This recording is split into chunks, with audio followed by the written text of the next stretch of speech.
વિક્રમ સંવત 2080 મહાવદ બીજ તારીખ 26/2/2024 સોમવાર. વાલા ભક્તો, ભગવાન શ્રીહરિની આગ્રહી કરીને વડથલ ગામના કાળીદાસ આદિ હરિભક્તોએ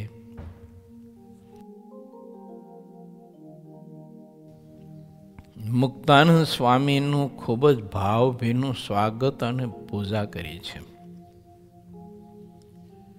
પ્રભુ આજ્ઞાથી અને સંત આજ્ઞાથી કરવું તે ઘણું બધું શ્રેષ્ઠ અને ઉત્તમ છે, પરંતુ વિશ્વાસ અને શ્રદ્ધા હોય તો થઈ શકે છે.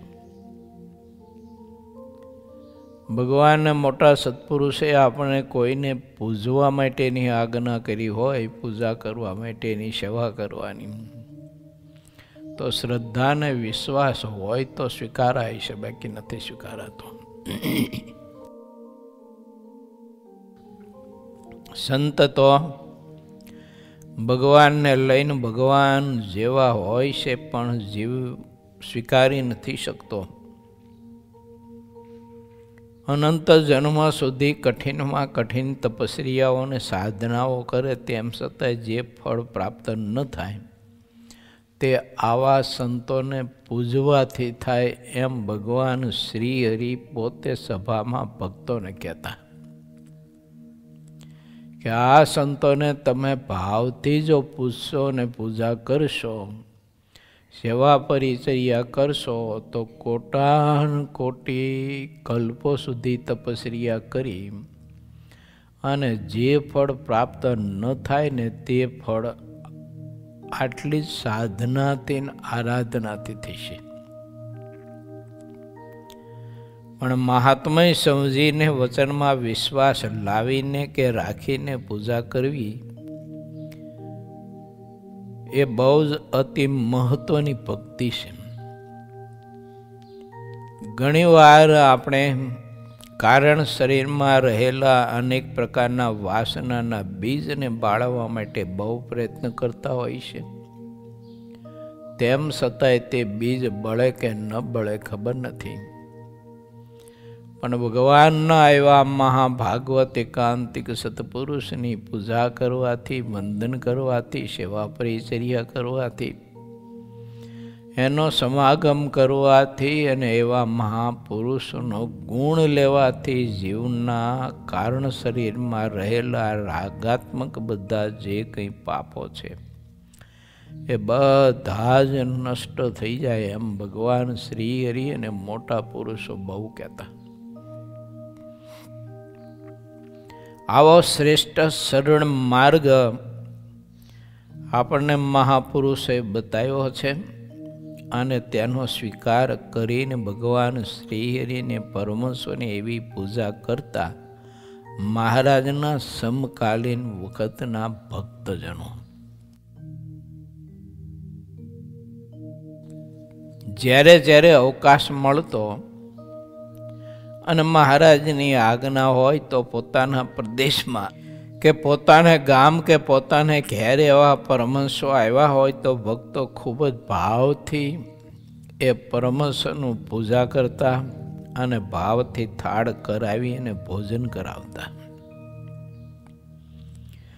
મન કર્મ વચન કરીને સમાગમ કરતા અને સમાગમના માધ્યમથી સંતોએ ભગવાન શ્રી હરિનો જે કંઈ સંદેશો આપ્યો હોય તે સંદેશાને પોતાના શિર ઉપર ધારી અને હરિભક્તો પોતે પોતાના સ્વભાવો કે જે કાંઈ પોતાની અણઆવડત હોય કે અજ્ઞાનતા હોય તે બધું ટાળીને ભગવાનના સત્પુરુષો જે રીતે ભક્તિ કરવાનું, ધ્યાન ભજન કરવાનું, સંત સમાગમ કરવાનો, સત્સંગની સેવા કરવાનું, સંત ભક્તોનું મહાત્મય સમજાવવાનું જે રીતે સમજાવતા અને શીખવતા, તેમ બધા ભક્તો ખૂબ જ મહાત્મય સમજતા, શીખતા અને રાખતા. માટે જેને નિર્વિકલ્પ સ્થિતિને પામવો હોય અને નિર્વિકલ્પ ઉત્તમ ભગવાનના સ્વરૂપનો નિશ્ચય દ્રઢ કરવો હોય, એના માટે સરળમાં સરળ શ્રેષ્ઠમાં શ્રેષ્ઠ ઉપાય છે ભગવાનના સત્પુરુષને મન કર્મ વચન કરીને સેવવા. પછી તે સંતનો સમાગમ કરતા કરતા કરતા જે જીવ પ્રથમ તો બીજના ચંદ્ર જેવો હોય અને પછી પૂર્ણિમાના ચંદ્ર જેવો પ્રકાશયુક્ત થાય છે. મતલબ કે એનામાં પરમાત્માને પામી જવા માટેના ઘણા બધા જ ગુણો આવિર્ભાવ પામે છે. પ્રથમ તો એકેય એનામાં ગુણ હોય નહીં. નાતા ધોતાય આવડતું ન હોય, હાથ ધોતાય આવડતું ન હોય, ખાતાય આવડતું ન હોય, એટલો પ્રકાશ ન હોય મહાત્મામાં. બીજો બધો પ્રકાશ તો ક્યાંથી હોય? બોલવું, ચાલવું, વિવેક રાખવો, મર્યાદા રાખવી, નાના મોટાને સમજવા, ભગવાનના સંતની સ્થિતિને સમજવી, એની સાધુતાની કદર કરવી, એની સાધુતાને નવાજવી, સાધુતાને માનવી, આ બધી વાતો પછી રહે. પરંતુ જીવને સંત સમાગમના અભાવે જેવું છે તેવું જીવન પોતાનું પણ પોતાને સમજાતું નથી. માટે ભગવાન જ્યારે આપણને આવો અવસર આપે ત્યારે આપણી બધી જ બાબતોને બાજુ પર મૂકી અને ભગવાનના સંતના વચનમાં પૂર્ણ વિશ્વાસ અને ભરોસો, શ્રદ્ધા દ્રઢ રાખી અને જે રીતે આપણને આરાધના કરવા માટેનો માર્ગ બતાવે તે પ્રમાણે ભગવાનના ભક્તે આરાધના કર્યા કરવી. તે કરતાં કરતાં કરતાં પડ્યો પડ્યો પથ્થર પણ વધે તેમ અંગ વૃદ્ધિ પામે, દૃઢ થાય અને ધીમે ધીમે આત્માને બધું જ્ઞાન થતું જાય. જગતનું, વિષયોનું, આત્માનું, ઇન્દ્રિયો, અંધકરણનું, દેહનું, આ બધું જ્ઞાન થતું જાય. એ થતું જાય એટલે આત્મા પછી એને નાશવંત દેખાય કે પછી દેહ એને નાશવંત દેખાય? શું દેખાય? દેહ નાશવંત દેખાય અને આત્મા એને અમર અનુભવાય.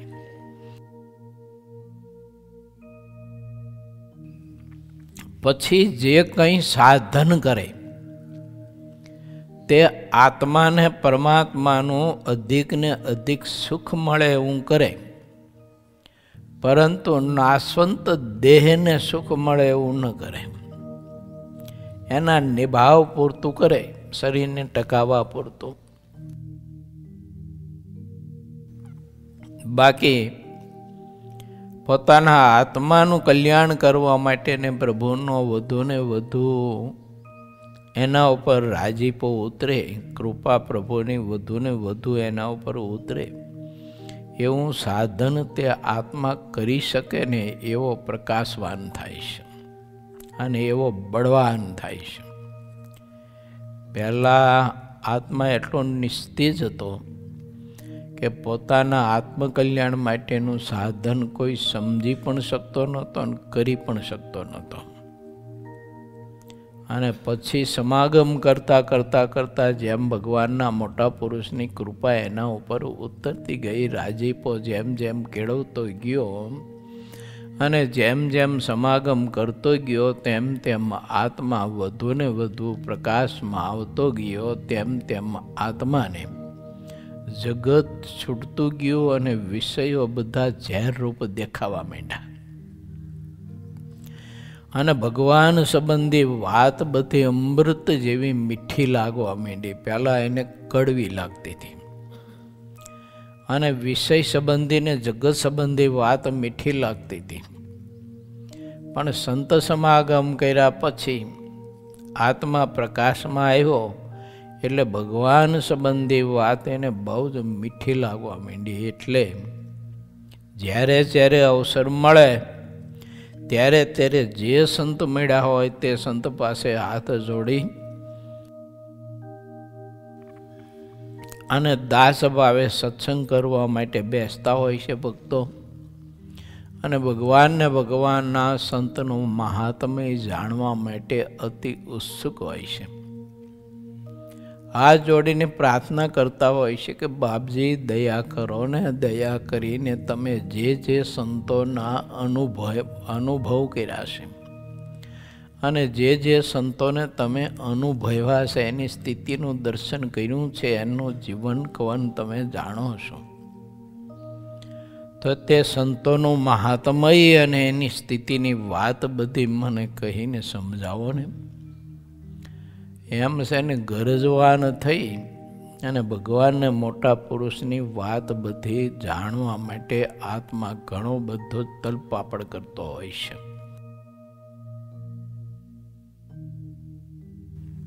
ભગવાનના મોટા સત્પુરુષ એનું જીવન જાણવું, એની સ્થિતિ જાણવી બહુ જરૂરી છે.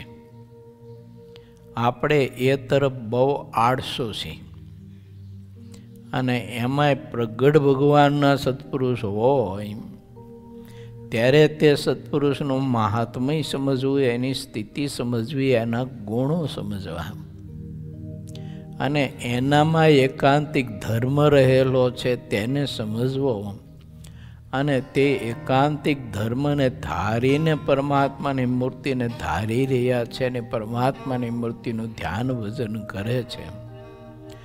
એવું ભગવાનના પ્રગટ સત્પુરુષ હોય ત્યારે એનું મહાત્મ્ય સમજવું, એ બાબતમાં જીવ બહુ જ આળસો ને પ્રમાદી હોય છે.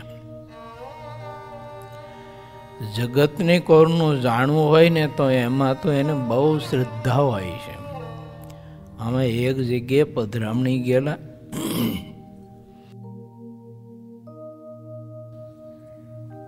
જ્યાં પધરામણી ગયેલા અહીંયા ધાંગધ્રાની જ વાત છે. તો તેમણે બહુ સત્સંગ તો હશે નહીં, પણ એના સંબંધીના યોગ્ય કરીને પધરામણી જવા માટેનું થયું હતું. અને તે દાદાને છેલ્લી અવસ્થા હતી એટલે પછી એના સંબંધીએ કહેલું કે અમારા સગા છે, વેવાઈ છે, છેલ્લી અવસ્થા છે, હરિકૃષ્ણ મહારાજના સંતોના દર્શન થઈ જાય તો એનું કામ થઈ જાય. તે અમે ગયા, વડાના પદ બોલ્યા, ઘડી કથા વાર્તા કરી અને પછી એના છોકરા બેઠા હતા તે કીધું જો આ દાદાની સેવા કરજો, રાજીપો કમાઈજો, દાદાનું જીવન કેવું છે કીધું તમે વધુ જાણતા હોય, અમને તો એટલો બધો પરિચય હોય નહીં. ત્યારે એનો છોકરો કહે સ્વામીજી અમારા દાદા છે ને એને રોજે રોજ તમે જુઓ ને તો ખબર નહીં હવે ભગવાને આટલી ઉંમરે પણ કેવી શ્રદ્ધા આપી છે. અમે તો નજરે જોઈએ છીએ કે રોજે રોજ આખો દિવસ ટીવીમાં 4 થી 5 વખત જે કંઈ સમાચાર આવતા હોય તે બધા જ સમાચાર જોવે અને સાંભળે. દાદાને શ્રદ્ધા એટલે અજબ ગજબની શ્રદ્ધા. એમ જો આવી શ્રદ્ધા તો કોઈની હોય કે ન હોય અમે તો જોયું નથી, પણ અમે તો નજરે અમારા દાદાને જોઈ શકીએ. જેટલા સમાચાર આવતા હોય, પેપરમાં જેટલા સમાચાર આવતા હોય તો પણ આ પેપર આમ નજીક રાખીને માન વંચાય તો બધા જેટલા સમાચાર હોય ને બધા અક્ષરે અક્ષર વાંચે. કે ગજબની શ્રદ્ધા છે કે અમારા દાદાને. બોલો આમાંય દાદા માટેનું ગૌરવ લેશ. આત્મા કેટલા બધા નિસ્તેજ છે ખબર નથી કે જગતના જે કંઈ આ સમાચારો સાંભળે છે, દાદા જોવે છે, એમાં એને શું પ્રાપ્ત થાય છે. જગતનો કચરો એમાં શું મળવાનું હતું, પણ તોય એની કોરે એટલી ઉંમરે પણ કેટલી બધી શ્રદ્ધા હોય છે. ત્યારે આપણને તો ભગવાન સ્વામિનારાયણે અને આપણા પરમહંસોએ ને આપણા ભારતીય ઋષિ મુનિઓએ કેટલું બધું અદ્ભુત સાહિત્ય આપ્યું છે કે જે સાહિત્યમાં કેટલું બધું અમૃત ભર્યું છે.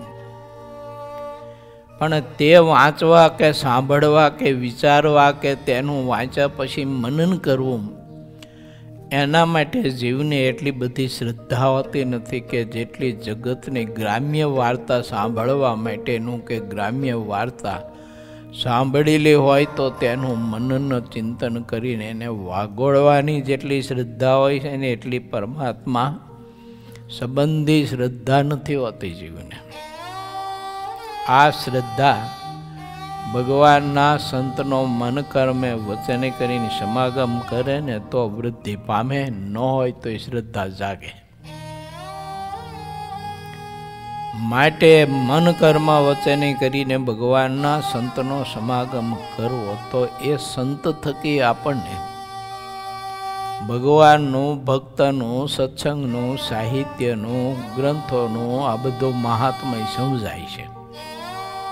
એ સમજાય છે તો આપણે એનું અધ્યયન પઠન કરશું. વચનામૃત ગ્રંથ ભગવાન સ્વામિનારાયણને પરમહંસોએ આપણને કેટલો બધો અદ્ભુત આપ્યો છે. પણ શ્રદ્ધા જોઈએ એનો પાઠ કરવા માટે, એનું મનન ચિંતન કરવા માટે.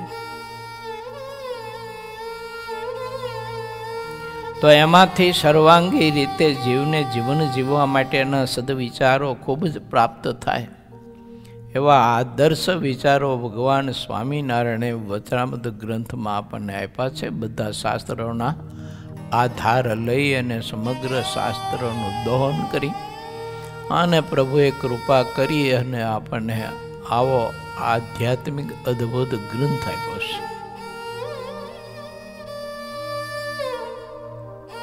આ બધા ભક્તોને સંતોના વચનમાં કેટલો વિશ્વાસ હતો, કેટલી શ્રદ્ધા અજબ ગજબની હતી. અને સંતો જે નિયમ આપે તે નિયમ સાંગો પાંગ જીવંત પર્યંત છેલ્લા શ્વાસ સુધી ટકાવતા હતા, નભાવતા હતા ને કરતા હતા. આપણને તો કોઈ મોટા પુરુષે નિયમ આપ્યો હોય તો 2, 5, 15 દિવસ કરી કદાચ, પછી તો આપણને યાદ ન હોય કે મને નિયમ આપ્યું હતું. મહાત્માની વાત તો બાજુ પર મૂકો, પણ માણસને યાદ નથી રહેતું કે આવા મોટા પુરુષે મને નિયમ આપ્યું છે, તો એ નિયમ કરીશ તો હું કેવી મહાનતાને પામીશ. ભલે નિયમ તો નાનું જ હોય પણ આપનારા બહુ મોટા હોય છે. ઘણી વખત આપણને નિયમ નાનું લાગતું હોય છે પણ આપનારા બહુ મોટા હોય છે અને એની મોટપની ખબર નથી હોતી આપણને. એવા મોટા પુરુષ જ્યારે આપણને નિયમ આપે ત્યારે નિયમ નાનું હોય ને તો એને મોટું માનવું જોઈએ ને, એનું ફળ તો બહુ વિરાટ હોય. અને આપણને શ્રદ્ધા જોઈએ, મહાત્મય જોઈએ, નહીતર ભગવાનના ભક્તને સંત મુમુક્ષુ આત્માને નિયમ તો આપતા હોય છે, પણ ઓલાને કાંઈ નિયમ આપનારનું મહાત્મય નથી હોતું અને નિયમ આપ્યું એનું પણ મહાત્મય નથી હોતું. એટલે 5-15 દિવસ કદાચ બહુ આગ્રહ કરે નિયમ દેનારા તો વળી કરે, પછી બસ 2-5-15 દી થાય ત્યારે પાછું બધું ભૂલીને મૂકી દે પાછું. એટલે જીવ વૃદ્ધિ નથી પામતો, ઘટતો જાય છે પણ વૃદ્ધિ નથી પામતો. માટે જ્યારે આપણને કોઈ એવા સત્પુરુષ મળે અને રાજી થઈને આપણને કોઈ નિયમ આપે ને તો વિચારવું કે આવા મોટા સત્પુરુષે મને 5 માળા ફેરવવાનું નિયમ આપ્યું છે. જો એક વખત સંતોએ બધાએ બહુ આગ્રહ કર્યો હતો ને તે બધાએ માળા આપી હતી વિદ્યાર્થીઓને અને હરિભક્તોને. એ માળા આપીને બધા નિયમ આપ્યું હતું 5-5 માળા રોજ કરવાની. અને એમાંથી 5 માળા કેટલા કરતા છે ને કોણ કરતા છે એ જાણે, ઠાકોરજી જાણે. નહીતર 5 માળા કરવી એટલે 5 મિનિટનું કામ, પણ નથી થતું કારણ કે મહાત્મય નથી હોતું. ઘણા બધા મળે ને ત્યારે પૂછું કે તમને ઓલી માળા આપી ત્યારે 5 માળા ફેરવવાનું નિયમ આપ્યો તો શું કરો છો? લે તો હું ભૂલી ગયો કે ખબર જ નથી મને. મેં તો સારું ક્યાંક બહાર ગામ જાઓ મોટરસાઇકલ લઈને અને પછી ઘેર આવવાનું હોય ને તો પછી મોટરસાઇકલ એમના મારી ન મૂકતા, ઘરના ભૂલી ન જતા. નહીં તો ઘરના ઊભા હોય ને ઓલો મોટરસાઇકલ લઈને મારી મૂકે. આટલું તો યાદ રાખજો કીધું. આ જીવને પોતાના આત્માનું કલ્યાણ કરવું, જન્મ મરણથી મુક્ત થવું, એ બાબતમાં આત્મા સાવે નિસ્તેજ છે. અજ્ઞાન રૂપી અંધારામાં એ જીવ ખોટી રીતે આખડે છે. મહારાજે આપણા ઉપર કૃપા કરી છે, માટે જ્યારે આપણને કોઈ ભગવાનના એવા સંત નિયમ આપે ને તે નિયમને સાંગો પાંગ મૃત્યુની અણી સુધી કહેતા છેલ્લા શ્વાસ સુધી જાળવવું અને ખૂબ ભાવથી તે ભક્તિ કરવી. તો એના માટે 5 માળા જઈને તો કાફી જ બોલો. એ 5 માળાનો નિયમ કાયમના માટે જો કરે ને તો એ આત્મા અત્યંત કલ્યાણને પામી જાય. કારણ કે માળા ઓછી છે, નિયમ નાનું છે, પણ દેનારા સત્પુરુષ મોટા છે.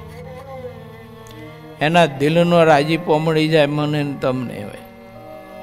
એ સંતને ખ્યાલ આવે કે આને આપેલું નિયમ કોઈ પણ અવસ્થામાં, કોઈ પણ પરિસ્થિતિમાં કોઈ દિવસ ચૂકતો નથી, અને આ નિયમ સાંગો પાંગ એને પાર પાડ્યું છે. આટલી વાત એને જ્યારે મળે ને કાને સાંભળવા, ત્યારે એ સત્પુરુષના હૃદયમાંથી એટલો બધો રાજીપો વરસી જાય, એટલો બધો રાજીપો વરસી જાય તે આત્મા તે સંતના રાજીપાથી અક્ષરધામને પામી જાય. પેલા નિયમથી પામે કે ન પામે પછીની વાત છે, પણ એ સંતના રાજીપાથી પામી જાય. એટલે કોઈ ભગવાનના સંત એવા ભાગવત પુરુષ હોય અને એ આપણને નિયમ આપે ત્યારે એનું મહાત્મ્ય ખૂબ સમજવું જોઈએ. અને મહિમા હોય તો થાય, મહિમા વગર તો કાંઈ થતું નથી. મહિમા હોય તો તે નિયમનું પાલન થાય. આપણને આપણો મહિમા છે, ઇન્દ્રિયો અંતકરણનો મહિમા છે, તો ઇન્દ્રિયો અંતકરણને દે કહે તેમ કરીશ. લો નિયમિત ખાઈ છે કે નથી ખાતા, એનો નિયમનો ભંગ કરીશ કોઈ દિવસ આપણે? કે એક દિવસ ખાઈને 15 દિવસ ન ખાય એવું કરી છે? મન જે સંકલ્પ કરી તરત આપણે અમલમાં લઈ છે કે નથી લેતા? તરત કરીએ છીએ, કારણ કે એનું મહાત્મ્ય સમજાણું છે. એટલે એમ ભગવાનના સત્પુરુષનું મહાત્મ્ય સમજાય તો એ મોટા પુરુષ આપણને જે કંઈ નિયમ આપે અને પરમાત્માની ભક્તિ કરવા માટેનું જે કંઈ આપણને સારું માર્ગદર્શન આપે કે માર્ગ બતાવે, તો જીવ સહસા એનો સ્વીકાર કરીને તે માર્ગે મહાત્મ્ય સહિત ચાલે. આવો બધો અવસર ભગવાન આપતા હોય છે જીવને, પણ હવે કોઈ સ્વીકારી શકે, કોઈ નથી સ્વીકારી શકતા. કાલિદાસભાઈ વડથલ ગામના મુક્તાનંદ સ્વામીની ખૂબ ભાવથી પૂજા કરી અને આખો પરિવાર પૂજા કરી અને ખૂબ જ ધન ભાગ્યશાળી બન્યો. તે કથા આપણે ચાલી રહી છે, તો તે કથામાં આગળ આપણે પ્રવેશ કરીએ. પૂર 19મો તરંગ 21મો. ગઢપુરમાં આવેલા કોઈ તમોગુણી માણસોનો ઉત્પાત. બારસને દિવસ વિપ્ર કાલિદાસ ભાઈએ લાડુની રસોઈ કરીને સૌ સંતોને જમાડ્યા. જ્યારે બધા સંતો જમી રહ્યા ત્યારે તેઓ પૂજાનો સામાન લઈને આવ્યા ને તેમણે સૌ પહેલા મુક્તાનંદ સ્વામીની પૂજા કરી. અત્યંત ઉત્સાહ ભર્યા કાલિદાસભાઈએ તે વખતે મુક્તાનંદ સ્વામીના અંગ ઉપર ચંદન ચર્ચ્યું અને ફૂલના હાર પહેરાવ્યા અને એક એક વસ્ત્ર ઓઢાડ્યું. શેરે શેર ઘીના ચૂરમાના લાડુ બનાવી અને સંતોને ખૂબ જમાડ્યા અને પોતે વિપ્ર હતા ને બ્રાહ્મણ એટલે જાતે પોતે રસોઈ બનાવી. કાલિદાસ ભાઈ અને એના ધર્મપત્ની અને એના પરિવાર દીકરાઓ દીકરીઓ બધાને એવો ભાવ હતો કે આવા ભગવાનને લઈને ભગવાન જેવા સંત એને જમાડવા માટેનો અવસર ક્યારે મળશે. આપણે જાતે રસોઈ કરી અને સંતોને જમાડીને આપણી બનાવેલી રસોઈ સંતો જમે એ તો આપણું પરમ ભાગ્ય એવું ક્યાંથી હોય. બાકી આગળના દિવસોમાં અને આગળના જન્મમાં તો કંઈક સખા સંબંધીઓને આખી જિંદગી રસોઈ કરીને જમાડ્યા અને એનું કશું જન્મ મરણ સિવાયનું ફળ નહીં, કોઈ ફળ નહીં, કાંઈ જન્મ મરણ સિવાયનું. અને આવા સંતોને જો આપણે જમાડીએ તો જન્મ મરણથી ઠાકોરજી આપણને મુક્તિ આપી દે.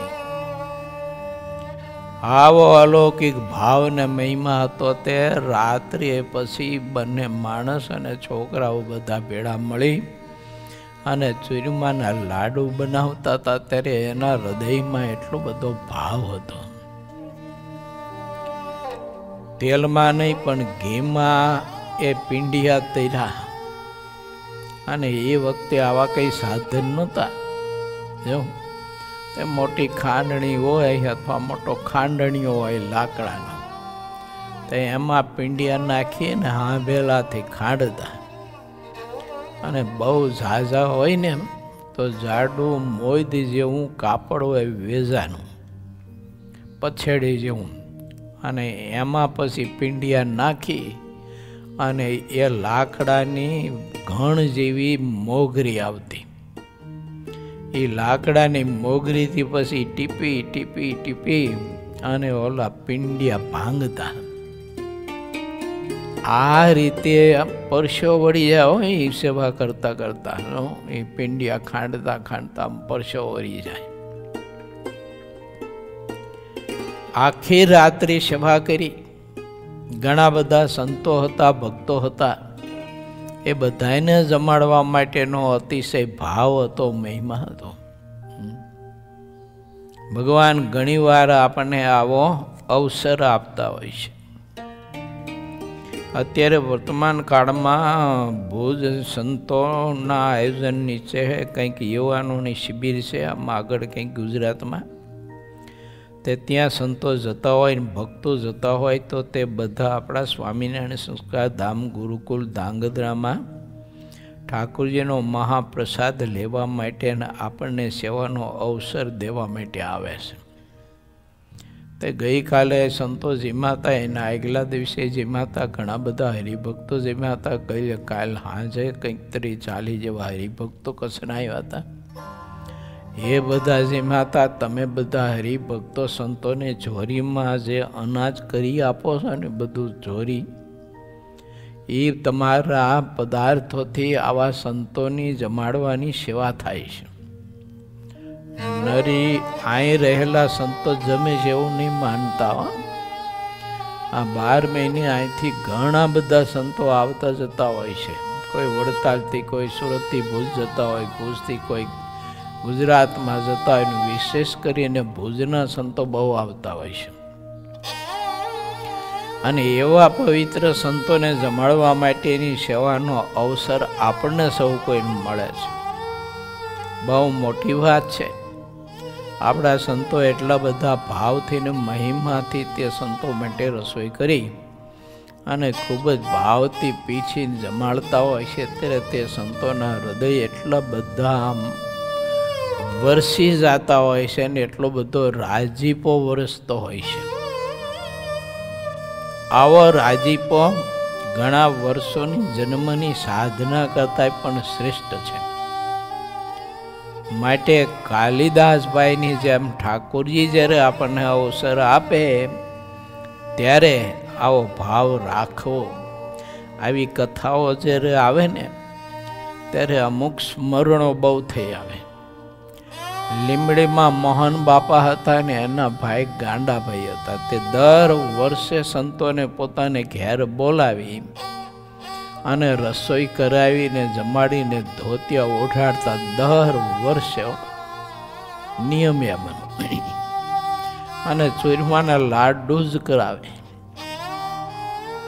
પણ એવા ભાવથી ચૂરમાના લાડુ કરાવે, શેરે શેર ઘી નાખી અને સરસ મજાના ચૂરમાના લાડુ કરાવીને મોહન બાપા એમના દીકરા છે ધીરુભાઈ અને ધીરુભાઈના છોકરા બે, એક ચતુર્ભુજ અને એક પુષ્પેન્દ્ર. આ બધા પરિવાર ખૂબ જ ભાવિક તે સંતોને ખૂબ જમાડતા ને એ વખતે મોટા મોટા સંતોની સાથે અમારા ગુરુ વિજ્ઞાનદાસ સ્વામી, સંદા સ્વામી, બાલકૃષ્ણ શાસ્ત્રી સ્વામી મૂડીના, જોગી સ્વામી, નારાયણ સેવાદાસ સ્વામી, આ બધા મોટા મોટા સંતોને એ વખતે સાથે જઈ અને આ રસોઈઓ કરી અને જમાડવા માટેનો અવસર પણ મને મળેલો છે ખરો એ સેવાનો. એટલે આવી બધી કથાઓ જ્યારે આવે ને ત્યારે ઓલું બધું મૂર્તિમંત અનુભવાય છે કે ભક્તોનો ભાવ કેટલો બધો એમ.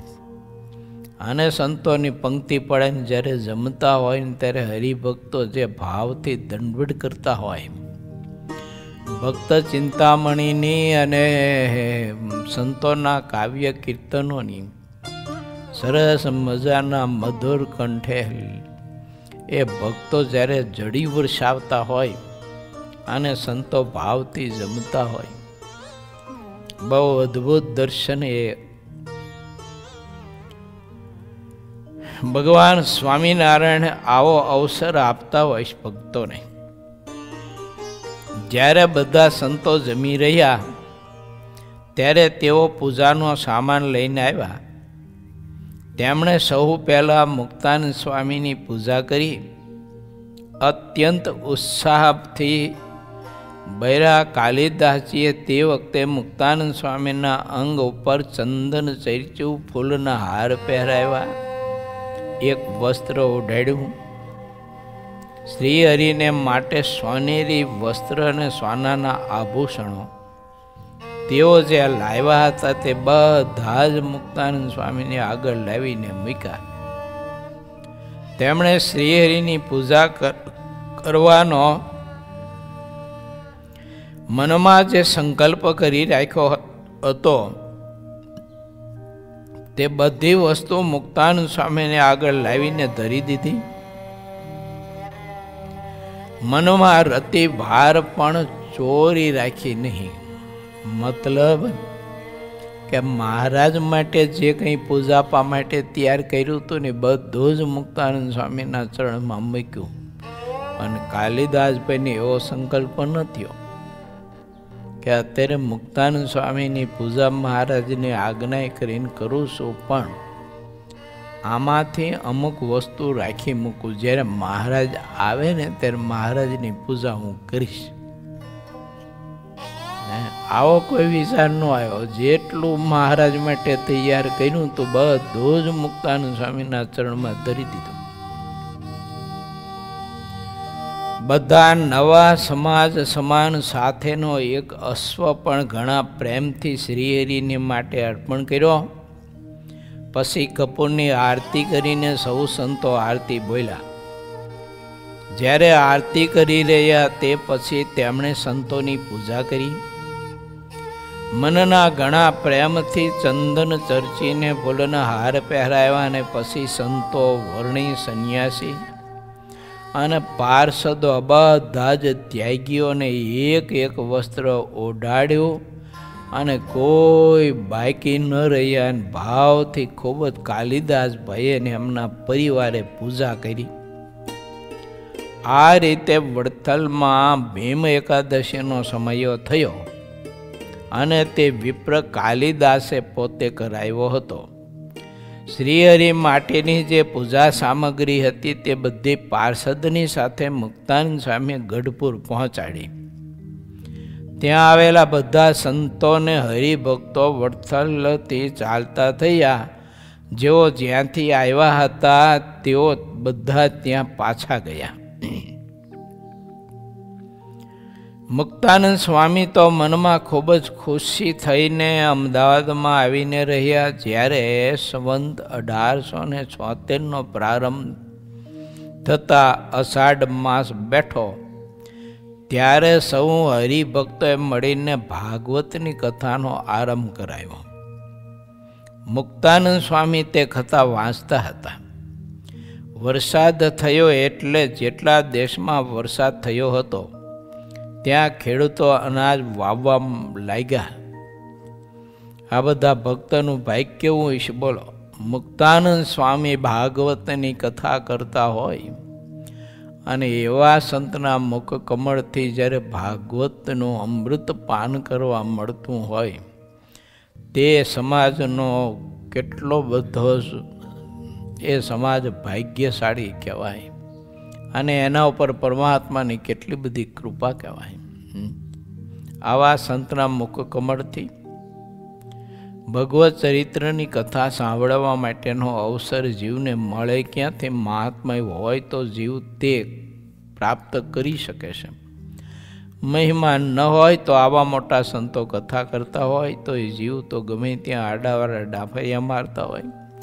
ઘણી જગ્યાએ ઓછો સમયમાં જાય ને દર્શન કરવા માટે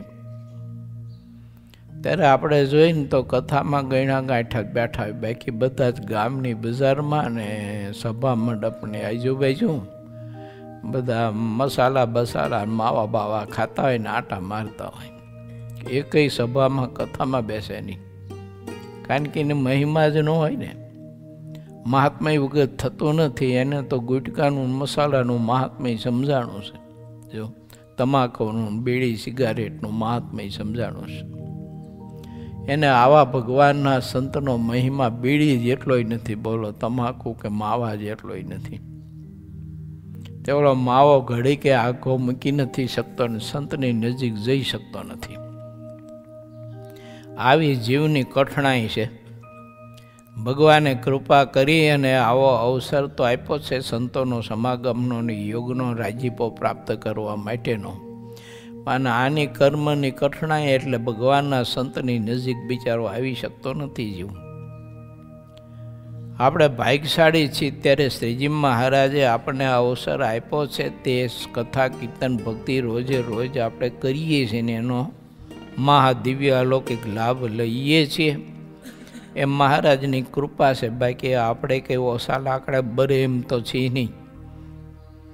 જો આવો અવસર આપ્યો હોય તો એ આપણને કથાનું મહાત્મય કાંઈ ન હોય. ગમે ત્યાં ડાંફરિયા મારતા હોય ને કાં તો હોય અને ઊંઘી અને સમય માણસ પસાર કરતો હોય છે. આ તો ઠાકોરજી કરાવે છે આપણી પાસે. જો એટલે રોજ નિત્ય આપણે કથામાં આવીને ટકીને બેસીએ છીએ. બાકી આપણે પોતે જીવ છે ને આવીને કથામાં બેસે એ વાતમાં શું માલ છે? એને શું મહિમા હોય તે બેસે કથામાં. આ તો ઠાકોરજી બોચો પકડીને બેહારે પરાણે બેસે. એમ કરીને ઠાકોરજી પરાણે આપણને આ સુખ લેવડાવે છે ત્યારે આપણે લઈએ છીએ.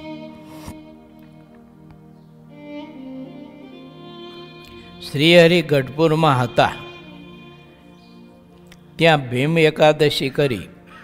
જેઠ વધીના દિવસોમાં એક બુદ્ધિહીન અસુર ત્યાં આવ્યો. તે મારવાડ પ્રદેશનો હતો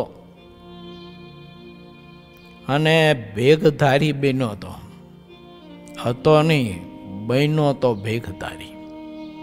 એટલે ભગવા કપડાં પહેરી અને જગતમાં પોતે સંત થઈને ફરતો હતો ને પૂજાતો હતો ને મનાતો હતો. આવો એક અસુર હતો.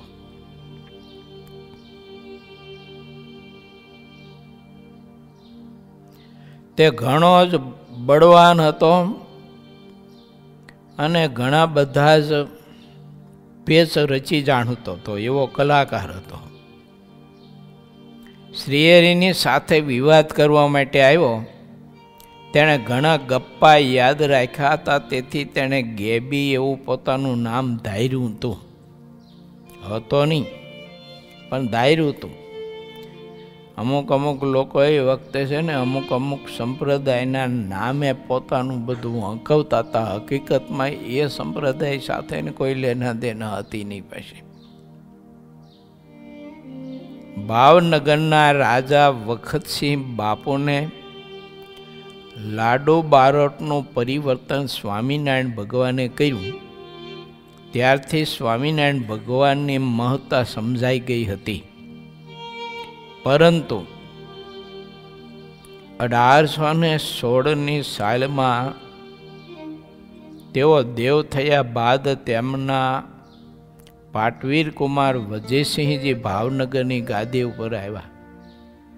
રાજા વજયસિંહજીને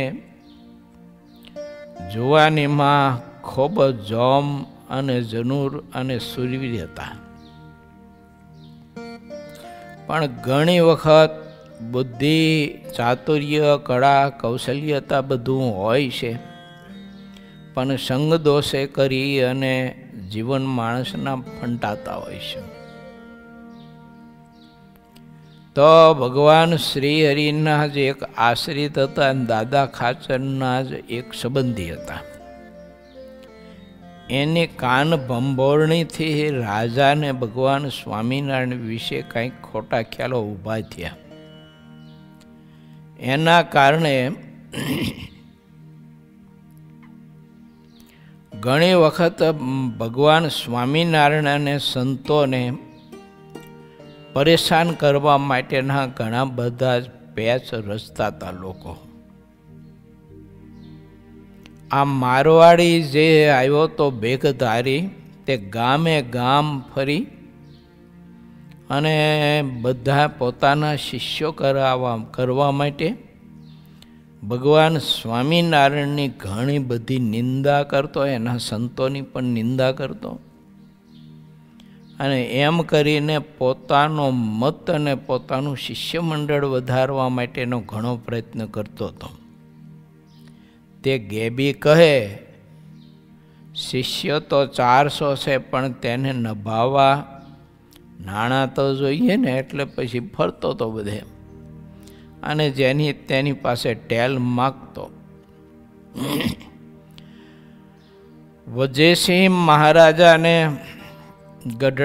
ભાવનગર જઈ અને ગેબીએ ઘણા બધા ભગવાન સ્વામિનારાયણની વિશે ખોટા ખ્યાલો કાનમાં નાખ્યા.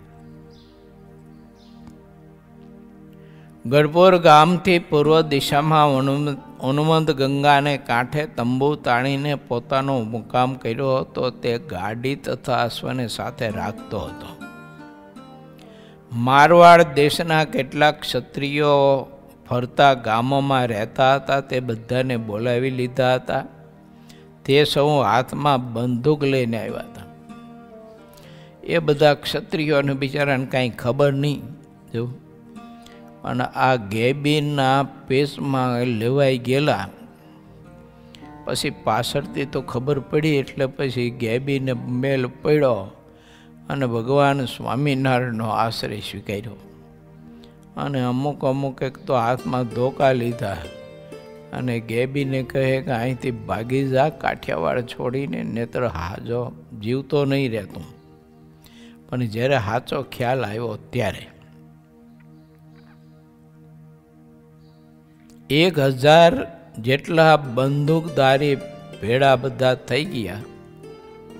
ગેબીના મતના બીજા ઘણા બધા હતા, તે બધા ભેળા થયા. તેથી ગેબીનું બળ બહુ જ વધ્યું અને સિંહની જેમ ગર્જના કરવા લાગ્યો. સત્સંગી સિવાયના જેટલા લોકો હતા તેઓ તે પોષણ આપવા લાગ્યા અને ગેબી એક આંખે દેખતો હતો, બીજી આંખે દેખી શકતો નહોતો. તે તેવું કહેતો હતો કે હું સહજાનંદ સ્વામીની પરીક્ષા લેવા માટે આવ્યો છું. તે જ્યારે પરીક્ષા આપશે તે પછી હું અહીંથી ચાલીશ. હું આબુ પર્વતના ગઢથી પરીક્ષા લેવાને માટે જ આવ્યો છું. બોર્ડને 2 કાંટા હોય, તેમાં એક સીધો હોય ને બીજો વાંકો હોય છે. નદીને દક્ષિણ કાંઠે નીલકંઠ મહાદેવનું જે મંદિર છે તેને સહજાનંદ સ્વામી ઉત્તર કાંઠા તરફ લાવી દે તો તેઓ સાચા સત્પુરુષ કહેવાય. જો તેઓ મંદિરને ન લાવી શકે તો હું લાવી દઉં. મારે માટે તે કામ અશક્ય નથી. તમે બધું મહાજાન જઈને તેમને સમજાવો, અને અત્યારે હું તેટલા માટે જ આવ્યો છું. ગેબી ગપ્પાના ડીંગા અપાર ફેંકવા લાગ્યો. તેને વિમુખ જે નરનારીઓ હતા તે બધું સાચું માનવા લાગ્યા. વળી તે ગેબી કહેતો કે સહજાનંદ સ્વામી જ્યાં જ્યાં જશે ત્યાં ત્યાં હવે હું તેની પાછળ પાછળ જઈશ ને તેનો કેળો મૂકીશ નહીં. સહજાનંદ સ્વામી જો પાણીમાં, આકાશમાં કે પાતાળમાં ગમે ત્યાં જાય તો હું તેની પાછળ ને પાછળ જઈશ. મેં આવી ટેક લીધી છે. સહજાનંદ સ્વામી કરોડો ઉપાય કરે પણ તે કોઈ રીતે ઉગરશે નહીં. ભલે તેઓ હવે મન ચાહે ત્યાં જાય, જેટલું હોય તેટલું સામર્થ્ય વાપરે. વિનાશકાળે વિપરીત બુદ્ધિને એના જેવું આ ગેબીન થયું. સહજાનંદ સ્વામી તો વેદ પુરાણોમાં કુશળ છે, તેનાથી વધારે તો જાણતા નથી ને મારી જે વાત છે તે તો વેદને પુરાણો કરતાં પણ ઉપર રહેલી છે. હું સત્સંગને ઉખેડી નાખીશ એમ ગેબી તો પડકારીને બોલતો. તે સમયે જે મૂર્ખ લોકો હતા તે ગેબીની વાતને આશ્ચર્યરૂપ માનવા લાગ્યા.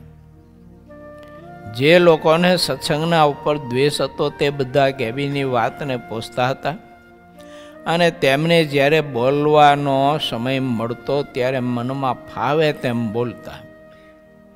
જેટલા શિયાળિયા હોય છે તે રાતે ક્યારેય છુપાતા નથી. તે ઠેકાણે બોલતા સંભળાય છે પણ દિવસે ક્યાંય દેખાતા નથી. જેના દિલમાં સત્સંગને ઉખેડી નાખવાનો આગ્રહ હતો તેવા વિમુખ લોકો તેને રસોઈ આપીને જમાડતા હતા, તેને પ્રભુ માનીને પૂજતા.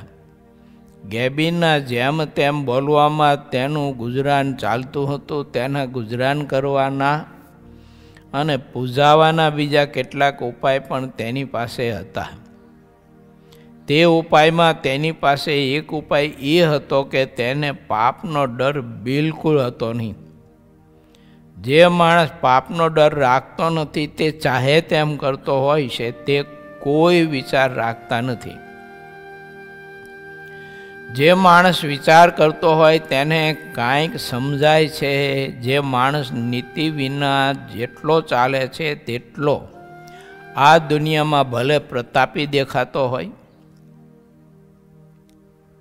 પરંતુ જેટલા અનીતિને માર્ગે ચાલ્યા છે તે બધા ભગવાનના ચોર છે. આટલું વિચારવું આપણે. શું વિચારવું? કોઈના માટે આપણે કશું હલકું બોલીએ તો પછી એ સમયની પ્રતીક્ષા આપણે કરતી રહેવાની કે મારા માટે કોઈ બોલશે, કેમ બીજવાયું છે તેમ. કોઈ માટે ખોટું વિચારશું તો આપણા માટે આપણે તૈયાર રહેવાનું કે આપણા માટે કોઈ ખોટું વિચારશે. કોઈને હેરાન કરવા માટેનો સંકલ્પ થયો હોય યા તો હેરાન કરવા માટેના પેચરીચા, તો આપણે હેરાન થવા માટેની તૈયારી આપણે રાખવાની. કેમ કે બીજ રોપ્યું છે એટલે વહેલું માળું ઉગવાનું તો ખરું જ. કરેલા કર્મના બદલા દેવા તો પડે રે ભાઈ, દેવા તો પડે. કોઈનો અહિત વિચારી તે દિવસે આપણું થશે એની માટેની તૈયારી રાખવી. આપણે કોઈને આપણે પીડા આપીએ છીએ તો આપણને પીડા એક વખત આવશે એની તૈયારી રાખવી એમ. અને આપણને એવી મુશ્કેલીઓ આવશે આવું વિચારી રાખવું. અને એ તો લગભગ ન વિચારી શકે માણસ. આવો અસત્કર્મ કરનારો હોય ને એના ભવિષ્યને કોઈ દિવસ વિચારી જ નથી શકતો કે હું જે કર્મ કરું છું તે મને ફળ પાછું રિટર્ન મળશે એવું માણસ નથી વિચારી શકતો. કારણ કે એની બુદ્ધિ શાપિત થયેલી હોય છે. શાપિત બુદ્ધિ થયેલો માણસ પોતાના કર્મનું ફળ કોઈ દિવસ વિચારી શકતો નથી કે આ કર્મનું ફળ કેવું ભયંકર આવશે. જો વિચારી શકતો હોય ને તો મહાભારત ન લખાય. એવો મોટો ગ્રંથ લખાણો ન હોત, પણ તે દુર્યોધન કે એનો બાપ ધૃતરાષ્ટ્ર કોઈ ન વિચારી શકાય એમ. તે ઘણું બધું જ અનિષ્ટ કરવા માટેના પેચ એને રીચ્યા, 5 પાંડવોને પરેશાન કરવા માટે, દુઃખી કરવા માટે. પણ અંતે બધું જ રિટર્ન થયું અને એને જ બધું દુઃખ ભોગવવું પડ્યું. માટે આપણે વિચારવું, કોઈનું ભૂંડું આપણે વાંચીએ, કોઈનું ભૂંડું વિચારીએ તે એટલી તૈયારી રાખવાની કે એક દિવસ આપણું ભૂંડું થવાનું.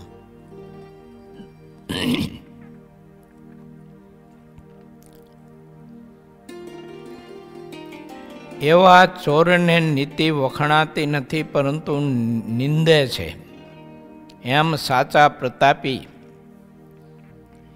અને બુદ્ધિવાળા માણસો કહે છે.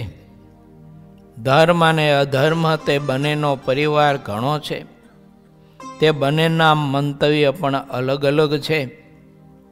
તેમાં અધર્મનો પરિવાર તો અપાર છે. સ્મૃતિ, વેદ, પુરાણ, મહાભારત આદિ ગ્રંથો પ્રમાણે જે ચાલે છે તે બધો ધર્મનો પરિવાર છે. ધર્મનો જે પરિવાર છે તે તો અપાર યુક્તિઓ બતાવીને ધર્મમાં વિનાશ કરી નાખે છે, છતાં ધર્મનો પરિવાર તેને પ્રમાણ કરતો રહે છે. અધર્મનો પરિવાર ધર્મને ઉખાડવા માટે ચાહે એટલા પ્રયત્ન કરે પણ ધર્મને કોઈ દિવસ એ ઉખાડી શકતો નથી. કેમ?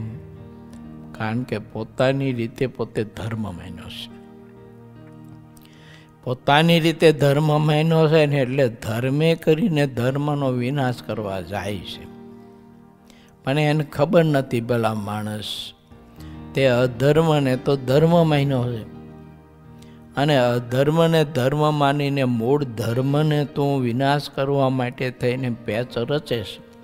એમાં તું કેવી રીતે સફળ થવાનો? કેમ કે તારો અધર્મ રૂપી જે તારું હથિયાર છે એ જ ખોટું છે. તેને મોરું પહેરાવી દીધું છે. અધર્મની તલવારને ધર્મનું મોરું તે પહેરાવી દીધું છે અને એ લઈને તું ધર્મનો મૂળ ઉખાડવા માટે પ્રયત્ન કરીશ. તેમાં તું કેવી રીતે સફળ થઈશ? પણ આવો અજ્ઞાની માણસ અને શાપિત બુદ્ધિ થયેલો માણસ કોઈ દિવસ વિચારી શકતો નથી. સ્મૃતિ, વેદ, પુરાણ અને મહાભારત આદિ ગ્રંથો પ્રમાણે માણસ જે ચાલે તે સુખી થાય છે.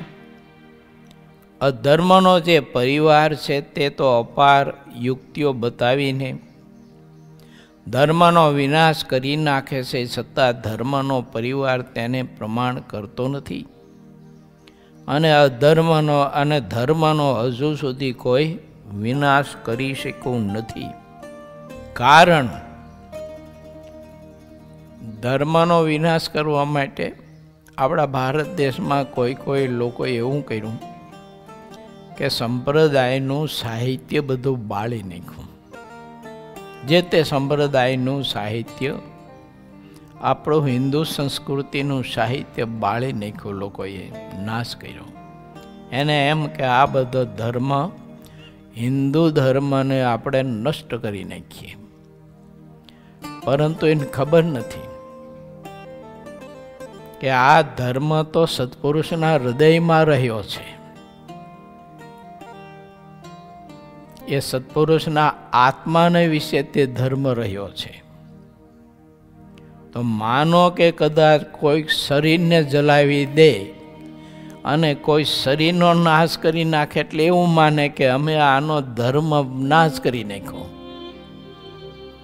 પણ એ બાપડા અજ્ઞાનીને ખબર નથી કે તેમ માન્યો તો કે આના શરીરમાં ધર્મ છે, એનો મેં વિનાશ કર્યો. એટલે અમારા બાપ, એના શરીરમાં ધર્મ નથી, એના આત્મામાં ધર્મ છે. અને જેને આત્મામાં એકાંતિક ધર્મ ધાર્યો હોય એનો કોણ નાશ કરી શકે? આ થશે, એ એકાંતિક ધર્મનો નાશ થશે, પણ ક્યારે થશે? કે જ્યારે જીવનો નાશ થશે ત્યારે. તો જીવનો તો કોઈ નાશ થતો નથી, તો અજર અમર છે, મરતો નથી, હરતો નથી, બળતો નથી, કપાતો નથી. માટે ધર્મ તો અચળ ને અચળ જ રહેવાનો. પણ સમયાંતરે આવા બધા ગેબી જેવા ઘણા બધા અજ્ઞાની લોકો ધર્મના મોરા પહેરી અને ધર્મને અધર્મ માની અને પછી ઘણું બધું ન કરવાના ખેલ બધા ખેલતા હોય છે. પણ એ લોકોને ખબર નથી કે આ બધી તમારા માટે તમે તૈયારી કરી રહ્યા છો, તમારી પીડા અને દુઃખ માટે જ. માટે આપણે વિચારવું કે આપણે કોઈનું ભૂંડું વિચારવું નહીં, ભલું વિચારવું.